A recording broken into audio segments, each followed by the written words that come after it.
सियाराम सुंदरकांड सेवा समिति शिवगंज के सदस्यों द्वारा विश्व कल्याण की भावना को लेकर 8 दिन की महाकुंभ की धार्मिक यात्रा की गई, जिसके अंतर्गत प्रयागराज स्थित त्रिवेणी संगम में सर्वजन के कल्याण हेतु और धरती पर आतंक को मिटाने के उद्देश्य से एवं सर्वत्र प्रेम का वातावरण बने इस कामना को लेकर त्रिवेणी में चुपकी लगाई। इस उपरांत वाराणसी स्थित काशी विश्वनाथ अयोध्या में दशरथ नंदन भगवान श्री राम और उनके परम भक्त हनुमान जी के दर्शन कर सबके लिए अमन चैन की दुआ मांगी गई। वृंदावन में प्रभु बांके बिहारी राधा वल्लभ राधा रमन जी और मथुरा में आतते राजा कंस का अंत करने वाले नंदन श्री कृष्ण के दर्शन कर सर्वत्र प्रेम व्याप्त करने की प्रार्थना की गई। मेहंदीपुर में बालाजी को नमन कर भारत को विश्व गुरु बनाने की कामना की गई। अंत में चोटिला में शक्ति स्वरूपा जगदम्बा गाजन मां को भारत को सशक्त राष्ट्र बनाने की हेतु वंदना की गई। लोकल से लेकर ग्लोबल तक की खबरों के लिए देखते रहिए सच्ची रिपोर्ट। हर वर्ष की बातें श्री खाटू श्याम मंदिर हलैना स्थापना के द्वितीय वार्षिक उत्सव के उपलक्ष्य में श्री शिव महापुराण कथा जागरण भंडारा एवं रुद्राक्ष वितरण कार्यक्रम 7 फरवरी से 15 फरवरी तक आयोजित हुआ। श्याम मंदिर महंत पुष्पेंद्र शर्मा ने बताया कि हलैना श्याम मंदिर स्थापना दिवस द्वितीय वार्षिक उत्सव बहुत जोरदार पूर्ण विधि विधान मंत्रोच्चार एवं पूरे जोर शोर के साथ आयोजित हुआ। इस कार्यक्रम में शिव महापुराण कथावाचक स्वामी हंसानंद गिरी महाराज द्वारा आयोजित हुई। श्याम सेवक ओम प्रकाश गुप्ता ने बताया कि खाटू श्याम मंदिर स्थापना दिवस पर द्वितीय वार्षिक उत्सव के दौरान रविवार को पूर्ण विधि विधान एवं मंत्रोच्चारण के साथ कार्यक्रम का समापन हुआ। कार्यक्रम के समापन के उपलक्ष्य पर भंडारा हुआ, जिसमें लाखों की संख्या भक्तों ने बढ़ चढ़कर भाग लिया, जिसमें शाम भक्तों ने कार्यक्रम की पूर्ण व्यवस्थाओं का सुचारू रूप से बनाए रखा। के स्थापना के द्वितीय वार्षिक उत्सव के उपलक्ष्य में श्री श्याम महापुराण कथा जागरण भंडारा एवं रुद्राक्ष वितरण ये कार्यक्रम बहुत ही कुशलतापूर्ण संपन्न हो गया। रुद्राक्ष लेने के लिए सैकड़ों गांवों के लोग रुद्राक्ष लेने के लिए आए। भीड़ को काबू करने के लिए पुलिस प्रशासन की बहुत बड़ी मदद रही। आज 16 तारीख को सुबह से ही बाबा का विशाल भंडारा चल रहा है, जिसमें आसपास एवं दूर दराज से लोगों की इतनी भारी संख्या हुई कि कई बार ट्रैफिक जाम हो गया। इसको सुलझाने के लिए पुलिस प्रशासन का बहुत बड़ा सहयोग रहा। अभी रात्रि को 8 बजे बाबा का भव्य जागरण होगा, जिसमें शर्मा सिस्टर कानपुर से, कमल काना अलवर से, मीनाक्षी शर्मा भरतपुर से आ रही हैं तथा रिदम पर अलवर का Balaji musical group, Vishnu sound और बॉल पर नीरज बसेट वाले रहेंगे। बाबा के भव्य जागरण में पावन सानिध्य खाटू दानी के मंदिर के महंत श्री रोहित जी महाराज रहेंगे तथा जा रहा है। हम सभी भाइयों से निवेदन करते हैं कि अधिक से अधिक संख्या में पधारें एवं बाबा जागरण का आनंद लें। लोकल से लेकर ग्लोबल तक की खबरों के लिए देखते रहिए सच्ची रिपोर्ट। पाली में खाप पंच द्वारा एक साथ 9 परिवारों को समाज से बहिष्कृत कर दिया। यह सभी परिवार पाली पहुंचे। एसपी चुनाराम जाट को पीड़ा बताते हुए पंचों के खिलाफ कार्रवाई की मांग की। उन्होंने आरोप लगाया कि स्थानीय पुलिस भी उनके साथ कोई कार्रवाई नहीं कर रही है। सोजत रोड के इकबाल तेली ने कहा कि तेली समाज के इन लोगों का कहना है कि तेली 53 गोत्र आम 84 संस्थान के नाम से जोधपुर एम्स हॉस्पिटल के गेट नंबर 8 के सामने प्रॉपर्टी खरीदी। आरोप है कि समाज के डोनेशन के रूप में एकत्रित किए गए रुपए और खरीदी गई प्रॉपर्टी को राशि में अंतर है। इसको लेकर उनकी पढ़ी लिखी बेटी ने मुस्कान में 3 जनवरी को परिवार को रजिस्टर्ड सहकारी समिति पाली में प्रस्तुत किया। इस पर 10 फरवरी को उप रजिस्ट्रार समिति ने एक नोटिस तेली समाज संस्थान के सदर और सचिव को जारी किया। इससे पंच भड़क गए। पाली में एक समारोह आयोजित कर इन 5 पर 9 परिवार को समाज से बहिष्कृत कर दिया। पाली में एक समारोह आयोजित कर इन 5 द्वारा 9 परिवार को समाज से बहिष्कृत कर दिया। ये खाप पंच मनमर्जी से पंचायत चलते हैं। पंचों के खिलाफ कार्रवाई की मांग को लेकर ज्ञापन सौंपा गया। पंचों ने सत्तार खान, चंदू खान दिलदार, गुलाब खान, फिरोज खान, अनवर खान, अकबर खान, गनी मोहम्मद और इकबाल खान के परिवारों को समाज से बहिष्कृत कर दिया। लोकल से लेकर ग्लोबल तक की खबरों के लिए देखते रहिए सच्ची रिपोर्ट। जिला कलेक्टर एल मंत्री की अध्यक्षता में जिला सड़क सुरक्षा समिति की बैठक आज मंगलवार को जिला कलेक्टर कार्यालय के सभागार में आयोजित हुई। बैठक में जिला कलेक्टर मंत्री ने सड़क सुरक्षा के महत्वपूर्ण बिंदुओं की चर्चा कर समीक्षा करते हुए निर्देश दिए कि समिति का उद्देश्य मानव जीवन को दुर्घटनाओं से बचाना है। बैठक में जिला कलेक्टर मंत्री ने सड़क सुरक्षा में के महत्वपूर्ण बिंदुओं की चर्चा कर समीक्षा करते हुए निर्देश दिए कि समिति का उद्देश्य मानव जीवन को दुर्घटनाओं से बचाना है, क्योंकि मानव जीवन अनमोल है। जितना हो सके बचाएं और दुर्घटनाओं को रोकने का प्रयास करें।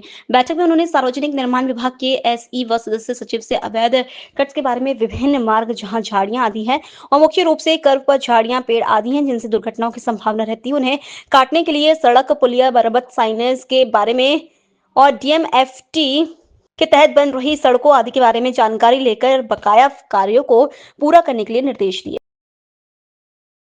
लोकल से लेकर ग्लोबल तक की खबरों के लिए देखते रहिए सच्ची रिपोर्ट। मारवा जंक्शन के निकट स्टेट हाईवे 61 आउवा गांव के मुख्य प्रवेश द्वार पर लिलकी नदी पर बने करोड़ों रुपए के लागत से बने पुल में 3 जगह पर दरारें आने से गांव में भय का माहौल देखा जा रहा है। पुल के दरार स्थल से लगातार प्लास्टर गिर रहा है और कभी भी बड़ा हादसा हो सकता है। स्थानीय ग्रामवासियों ने सार्वजनिक निर्माण विभाग को सूचना दी, लेकिन कोई भी अधिकारी मौके पर नहीं पहुंचा। जानकारी सूत्रों के अनुसार इस पुल का निर्माण हुए अभी 2 वर्ष ही बीते हैं और पुल में अनेक जगह से दरारें आ चुकी हैं। घटिया सामग्री के उपयोग करने से पुल अनेक जगहों से टूटता जा रहा है। दरारें आगे बढ़ती जा रही हैं और कभी भी बड़ा हादसा हो सकता है। पुल में आई दरारों के कारण गांव में डर भय का माहौल है और कभी भी बड़ा हादसा हो सकता है। स्थानीय ग्रामवासियों ने बताया कि इस पुल से होकर रोजाना हजारों की तादाद में वाहन गुजर रहे हैं। एक बार फिर पुल निर्माण कंपनी की लापरवाही और घटिया सामग्री उपयोग में लेने की वजह से पुल में दरारें आ चुकी हैं। कुछ महीने पूर्व निकट के नरसिंहपुरा नदी के पुल में भी दरारें आ गई थी। मारवा जंक्शन के क्षेत्र से होकर गुजर रहा यह स्टेट हाईवे निर्माण कंपनी की लगातार लापरवाही सामने आ रही है। अनेक जगहों पर कार्य बंद पड़ा है और इस सड़क निर्माण कंपनी ने अनेक जगहों पर खतरनाक मोड़ भी दिए हैं। मैं करण सिंह राजपुरोहित, निवासी हुआ। ये पुल को बने हुए 2 साल हो गए हैं और इस पुल में बहुत सी दरार आ गई है। कम से कम एक दरार में 4-4 इंच 5-5 इंच का गैप है। तो मैं प्रशासन से आग्रह करता हूँ कि इस पुल की तुरंत मरम्मत करवाएं, अन्यथा बड़ा हादसा हो सकता है और बड़ी दुर्घटना घटित हो सकती है। मैं ग्राम पंचायत अहुआ से लाल सिंह राजपुरोहित बोल रहा हूँ। अहुआ का नील की नदी के ऊपर निर्माण पुल की जर्जर अवस्था हो चुकी है।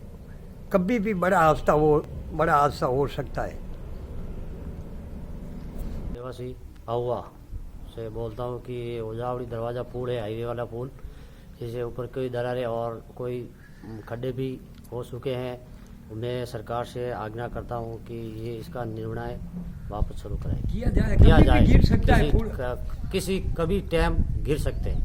लोकल से लेकर ग्लोबल तक की खबरों के लिए देखते रहिए सच्ची रिपोर्ट। मारवा जंक्शन के नरसिंहपुरा गांव के भगवान नरसिंह के मंदिर पर राजस्थान राज्य भारत स्काउट गाइड स्थानीय मारवा जंक्शन संघ के तत्वाधान स्काउट गाइड का तृतीय सोपान प्रशिक्षण 5 दिवसीय शिविर का आयोजन समापन हुआ। 5 दिवसीय प्रशिक्षण के समापन समारोह में उपखंड अधिकारी महावीर सिंह जोधा, स्काउट गाइड जिला प्रभारी सहायक जिला कमिश्नर स्काउट घनश्याम सापेला एवं जिला कमिश्नर गाइड राष्ट्रीय मीणा की उपस्थिति में उत्कृष्ट बालचरों एवं टीम प्रभारियों को प्रशस्ति पत्र एवं मोमेंटो प्रदान किए गए।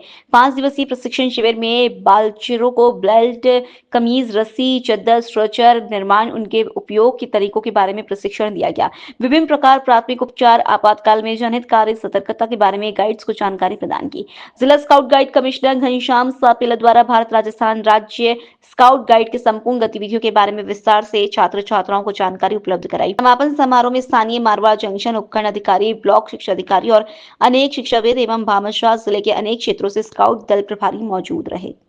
लोकल से लेकर ग्लोबल तक की खबरों के लिए देखते रहिए सच्ची रिपोर्ट। ब्यावर जिले के बरग्राम में तिबारी वाले बालाजी मंदिर के पास एक खेत में आज सवेरे 7 बजे के साथ चेतन मेघवाल अपने खेत में गेहूं की फसल की पिलाई कर रहा था। तभी उसे फसलों के बीच घास के हिलने और खरगोश के घुघराने की आवाज सुनाई दे रही थी। करीब जाके देखा तो अजगर ने खरगोश को बहुत ही मजबूती से जकड़ रखा था और खरगोश अजगर के चंगुल से बचने के लिए काफी छटपटा रहा था। किसान चेतन ये दृश्य देखकर डर गया और उसने शोर करके आसपास के लोगों को बुलाया। खेत पर काम कर रहे सभी किसान एकत्रित हो गए। अजगर सांप भी अचानक हुए शोर के कारण खरगोश को छोड़ दिया और खेत की कंटीली झाड़ियों में छिप गया। वन विभाग को सूचना दी। मौके पर पहुंचे सुरेंद्र सिंह, खेत मालिक ओम प्रकाश ने बताया कि खेत में अजगर होने की सूचना सेंदड़ा वन विभाग में दी गई, जहां से विभाग से अधिकृत स्नेक कैचर सुरेंद्र सिंह ब्यावर मौके पर पहुंचे और झाड़ियों में छिपे 10 फीट लंबे और 20 किलो वजनी अजगर का सुरक्षित रेस्क्यू किया गया। लोकल से लेकर ग्लोबल तक की खबरों के लिए देखते रहिए सच्ची रिपोर्ट। पालिका सदर थाना क्षेत्र के सोनाई माझी गांव में नीलगाय की चपेट में आने से 2 बाइक सवार गंभीर घायल हो गए। राहगीरों की सूचना से सदर थाना पुलिस तत्काल प्रभाव से मौके पर पहुंची एवं 108 की मदद से घायलों को पाली के बांगड़ अस्पताल में भर्ती कराया गया। पुलिस द्वारा दी गई जानकारी के अनुसार हादसे में सोनाई माझी गांव निवासी गीसाराम एवं भंवरलाल घायल हो गए। ये दोनों बाइक सवार सोडावास गांव के लिए घर से निकले थे। रास्ते में गुड़ा नाकन के निकट अचानक उनकी बाइक से नीलगाय टकरा गई। हादसे में दोनों बाइक सवार नीचे गिरकर गंभीर घायल हो गए, जिनका पाली के बांगड़ अस्पताल में चिकित्सक उपचार में जुटे हैं। लोकल से लेकर ग्लोबल तक की खबरों के लिए देखते रहिए सच्ची रिपोर्ट। नकली घी के कारोबार में देश भर में प्रचलित सुमेरपुर में सोमवार को पाली पुलिस व रसद विभाग द्वारा नकली घी के काले कारोबार कार्रवाई करते हुए अमूल सरस नोवा कृष्णा गजानन ब्रांड का नकली घी एवं भारी मात्रा में पाम ऑयल व नकली बनाने के उपकरण बरामद। पुलिस अधीक्षक पाली चूनाराम जाट के अनुसार बताया गया कि डीएसटी टीम प्रभारी सोहन लाल जाखड़ उप निरीक्षक की सूचना पर कस्बा सुमेरपुर में वृत्त अधिकारी सुमेरपुर जिला विशेष टीम व रसद विभाग टीम द्वारा एक फैक्ट्री की आकस्मिक चेकिंग की गई। चेकिंग में भारी मात्रा में विभिन्न ब्रांड का नकली घी बनाने हेतु प्रयुक्त किया जाने वाला पाम ऑयल और नकली घी बनाने के उपकरण एवं अमूल सरस नोवा कृष्णा गजानन ब्रांड के घी के पैकिंग के कार्टून पंपलेट ट्रैप पर बरामद किए गए। संयुक्त टीम द्वारा नकली घी बरामद किया गया, जिसकी रसद विभाग के अधिकारियों द्वारा सैंपलिंग ली गई। आकस्मिक चेकिंग के दौरान नकली घी बनाने वाले आरोपी को दस्तयाब किया गया। दस्तयाब आरोपी से सघन पूछताछ जारी है, जिससे नकली घी के बड़े रैकेट का पता लगने की संभावना है। पुलिस अधीक्षक पाली ने पुनः बताया कि नकली खाद्य पदार्थ के विरुद्ध अभियान निरंतर जारी रहेगा। लोकल से लेकर ग्लोबल तक की खबरों के लिए देखते रहिए सच्ची रिपोर्ट। शिवसेना ने बीसीसीआई पर राष्ट्रीय भावना को आहत करने का आरोप लगाया। जम्मू कश्मीर इकाई ने चैंपियंस ट्रॉफी प्रतियोगिता के लिए इंडियन क्रिकेट टीम की जर्सी पर पाकिस्तान का नाम छापे जाने पर कड़ा विरोध दर्ज करते हुए तत्काल हटाने की मांग की है। पार्टी प्रदेश मध्यवर्ती कार्यालय में पत्रकारों से विशेष बातचीत करने हुए सहानी ने कहा कि 19 फरवरी को शुरू होने जा रही आईसीसी चैंपियंस ट्रॉफी को लेकर मेजबान पाकिस्तान द्वारा जारी वीडियो में स्टेडियम में कथित तौर पर भारतीय ध्वज नहीं फहराए जाने पर भारत सरकार व बीसीसीआई को कड़ा विरोध दर्ज करना चाहिए था, मगर ठीक इसके विपरीत बीसीसीआई ने खिलाड़ियों के लिए जारी जर्सी पर पाकिस्तान छाप दिया है। सहानी ने कहा कि पिछले कई दिशाओं से पाकिस्तान जम्मू कश्मीर में आतंकवादियों की घुसपैठ, निर्दोष लोगों व सुरक्षा बलों पर हमले और सीज फायर का उल्लंघन कर अपनी नापाक व कायराना हरकतों को जारी रखे। जम्मू कश्मीर की सुरक्षा से चिंतित केंद्रीय गृह मंत्री अमित शाह लगातार बैठकें कर रहे हैं, मगर बीसीसीआई का अचानक चल के पाक प्रेम ने करोड़ों देशवासियों की राष्ट्रीय भावना को आहत किया है। सानी ने केंद्र की मोदी सरकार से कड़ा संज्ञान लेते व तत्काल प्रभाव से भारतीय क्रिकेट टीम की वर्दी से पाकिस्तान का नाम हटाने की मांग की। इस मौके पर महासचिव विकास बख्शी उपस्थित थे। देखिए, आज जो हमारी पत्रकार वार्ता है वो जो पाकिस्तान के अंदर 19 फरवरी से जो चैंपियंस ट्रॉफी शुरू हो रही है उसको लेकर है। देखिए, बहुत दुर्भाग्यपूर्ण है कि पाकिस्तान की तरफ से जो स्टेडियम का वीडियो जारी किया गया उसमें देश की शान, हमारे भारत की शान, भारत का ध्वज जो है वो नहीं फहराया गया। सबसे पहले तो हमारी मांग है कि भारत सरकार को और बीसीसीआई को इस पर कड़ा विरोध जो है वो दर्ज करना चाहिए, मगर इसके ठीक विपरीत बीसीसीआई द्वारा क्या किया गया, कल जो है भारतीय खिलाड़ियों की जो इस प्रतियोगिता में शामिल हो रहे हैं उनकी जर्सी जारी की गई। उस जर्सी के अंदर हमारी तमाम करोड़ों देशवासियों की राष्ट्रीय भावना आहत हुई है जब हमने पढ़ा कि इसके ऊपर जो है चैंपियंस ट्रॉफी के साथ पाकिस्तान का नाम छापा गया है। देखिए, एक तरफ तो पाकिस्तान पिछले कई दशकों से जम्मू कश्मीर के अंदर लगातार आतंकवादियों की घुसपैठ कर रहा है, निर्दोष लोगों को मारा जा रहा है, हमारे जवानों को जो है वो इनसे लड़ने के साथ शहादत देनी पड़ रही है, लगातार सीज फायर का उल्लंघन किया जा रहा है। देश के केंद्रीय गृह मंत्री लगातार बैठकें कर रहे हैं जम्मू कश्मीर की सुरक्षा को सुनिश्चित बनाने के लिए, और दूसरी तरफ जो है बीसीसीआई का जो है पाक प्रेम झलका है, जिसकी हम कड़े शब्दों के अंदर निंदा करते हैं। हम मांग करते हैं कि तत्काल प्रभाव से भारतीय खिलाड़ियों की इस वर्दी को बदला जाए, पाकिस्तान का नाम हटाया जाए। देखिए, लगातार बस इतने बहुत